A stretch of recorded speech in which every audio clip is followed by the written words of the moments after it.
안녕하십니까. 애장통합뉴스 대표 최경무 목사입니다. 최근 우리 정치권 나라 시국에 대해서 제가 이제 유튜브를 몇 번 찍었습니다. 오늘 또 거기에 관련된 걸 좀 말씀드리려고 합니다. 윤석열 대통령이 12월 3일 비상계엄을 선포를 했는데, 문제는 처음에 비상계엄이라 하니까 사람들이 이제 과민 반응을 보여서 가득 놀란 겁니다, 사실은. 그런데 이제 윤석열 대통령이 비상계엄을 왜 선포했을까? 그리고 6시간 만에 왜 해제했을까? 이런 부분들에 대해서 이제 설명을 여러 번 했죠. 직접 발표도 하고. 그래서 많은 사람들이 윤석열 대통령이 비상계엄을 선포할 수밖에 없었던 거에 대해서 많이 공감하기 시작했습니다. 그래서 여론이 많이 좀 바뀐 거는 사실이에요. 보니까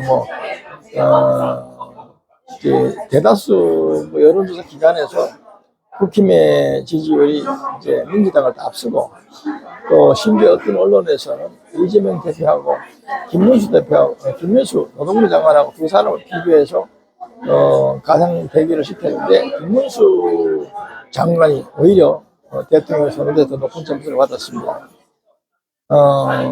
이제 갤럽에서 또 이제 얼마 전에 국힘이 앞섰고, 또 이 정권 유지가 더 앞섰었습니다, 사실. 오늘 이제 갤럽에서 발표한 걸 보면 국힘이 오히려 이제 민주당이 좀 앞섰고요.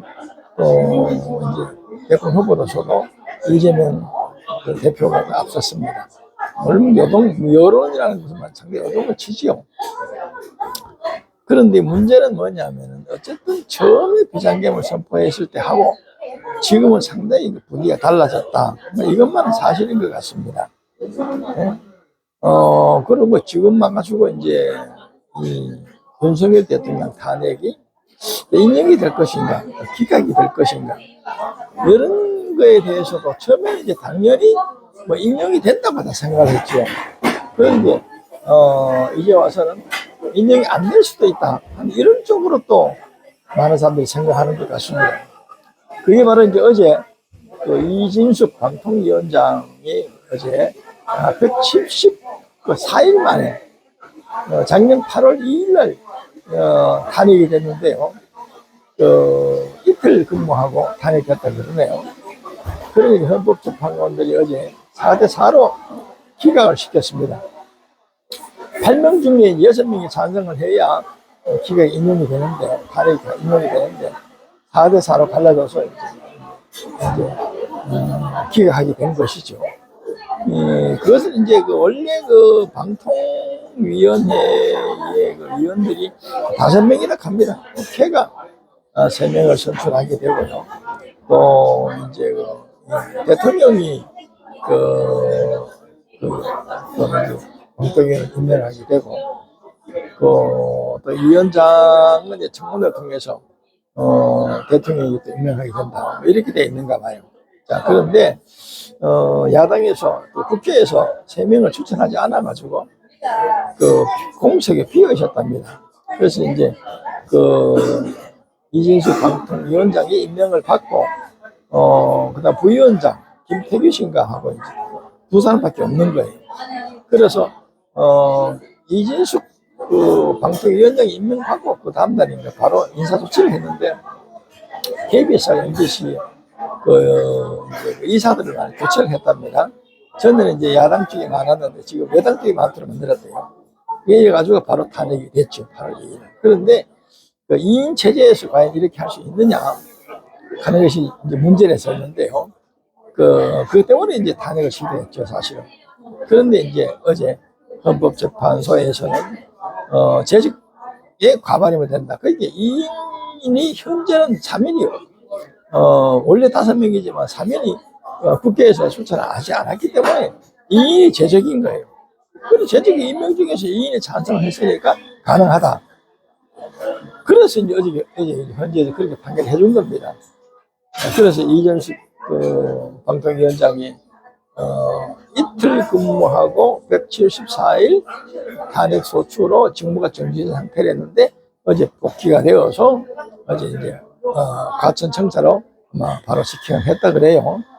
앞으로 이제 어떻게 될지 모르겠습니다만 이제 그 여당이나 야당은 이제 그 국정 운영하고 하는 데 있어서 이제 이 언론이 굉장히 중요하잖아요. 사실 지금 언론이 뭐 아주 엄청나게 지금 뭐 그 정치권이라든지 모든 이 국가의 그 경영이라든지 이런 모든 부분에 있어서 언론이 굉장히 좌우지합니다, 사실은요. 그래서 방통위원장에 대해서 굉장히 신경을 많이 쓰죠, 사실은. 그런데 다행히 어제 이준석 그 방통위원장이 살아서 돌아오게 된 것입니다. 앞으로 어떻게 이제 그 방통위원을 운영할지는 모르겠습니다만, 어제 그 방통위원장이 살아 돌아온 거 가지고 분석하는 것이 재밌어요. 어제 그 4대4로 이제 갈렸습니다. 4대4로. 그래서 4대4로 갈렸는데, 희한하게, 보수층들이 얘기하는 좌파 헌법재판관들이라고 하는 4명이 있었어요. 문형배, 이제, 현재 수당 대리죠. 대행이죠, 사실. 하고, 여기 보니까 뭐, 정정미, 정계선, 또 이미선, 요 4사람하고, 4사람들 자명을 임명해야 된다. 그리고 4사람, 김형두, 조한창, 정형식, 정정민가 뭐, 이 사람하고가 하여튼 그 4사람은 탄핵을 기각시켜야 된다. 이렇게 해서 6명이 찬성해야 인정이 되는데, 4명이 했기 때문에 기각이 된 것입니다. 아마 이런 식으로 가다가는 그러면 윤석열 대통령 탄핵도 기각될 가능성이 있다. 좀 이렇게 사람들이 정치 예상하는 거예요. 물론 그건 뭐 누구도 장담할 수는 없죠, 사실은.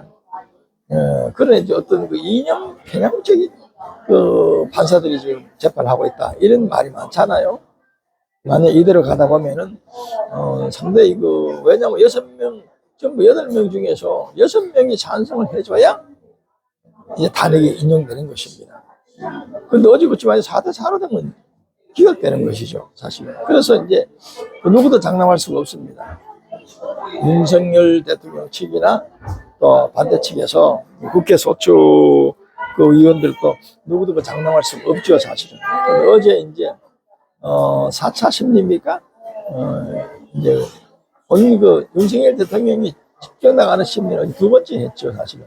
그런데 어제 김용현 전 국방부 장관이 어제 정인들어 나와서 대조신문을 한 것이죠, 사실. 근데 중요한 부분들에 대해서 마치 입이나 맞춘 듯이 두 사람이 의견이 엇갈릴 줄 알았는데 엇갈리지 않았어요. 그 중에서 뭐 계엄군을 국회에다가 투입한 것은 김용현 국방부 장관이 윤석열 대통령이 뭐 200몇 명입니까 하락했는데 김용현 국방부 장관이 그거 가지고 되겠습니까? 이렇게 말한 것도 있었고요. 또 체포 지시를 한 일이 없다. 그건 뭐 둘 다 대통령도 그러고 김용현 국방부 장관도 같은 소리를 했습니다. 또 그러고 기재부 장관한테 쪽지를 건넸다 하는 것은 기재부 장관도 직접 윤석열에게 받은 일은 없다 했어요.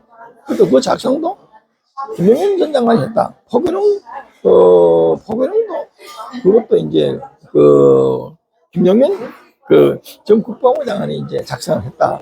그래서 윤석열 대통령은 꼼꼼하게 보는 분인데 마치 그건 뭐 거의 건성건성 같다. 이렇게 말을 했어요. 그래서 어제의 4번째 심리에서 윤석열 대통령이 직접 이제 어제 나갔는데요. 상당히 일반적인 생각하고 많이 달라졌습니다.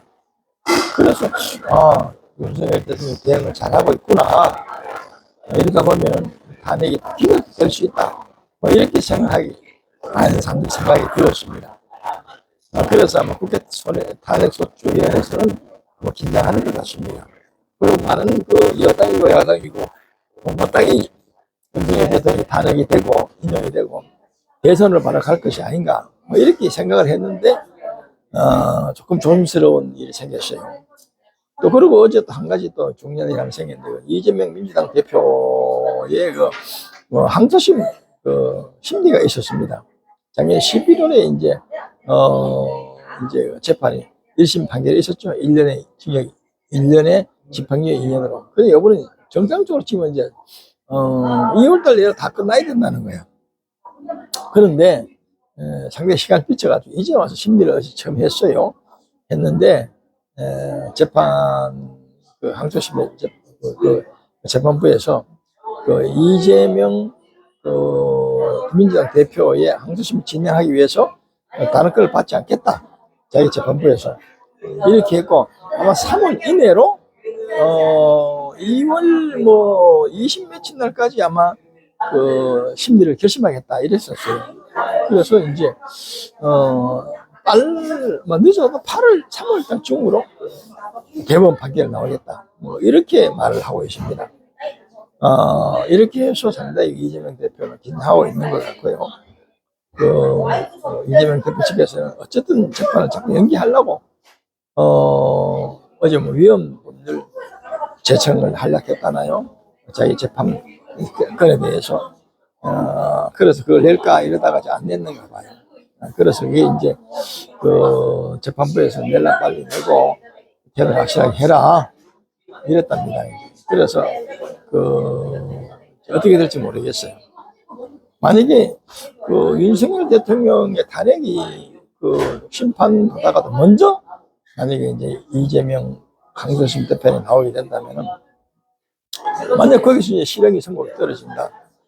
그대로 1심과 같이 실형이 선고된다. 이러면은 항소심에서 실형이 떨어지게 되면은 아마 대선이 진행된다 하더라도 상당히 그 민주당에서 그 현역 같은 후보로서의 그 독단적인 그런 지위가 유지되겠나 하고 많은 사람들이 의심하고 있습니다.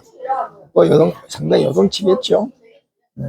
중요한 일이 어제 이진숙 방통위원장이 살아서 돌아온 거, 이재명 민주당 대표의 항소심에서 이제 심리, 그다고 이제 3월 2월 달 20일경에 결심하겠다.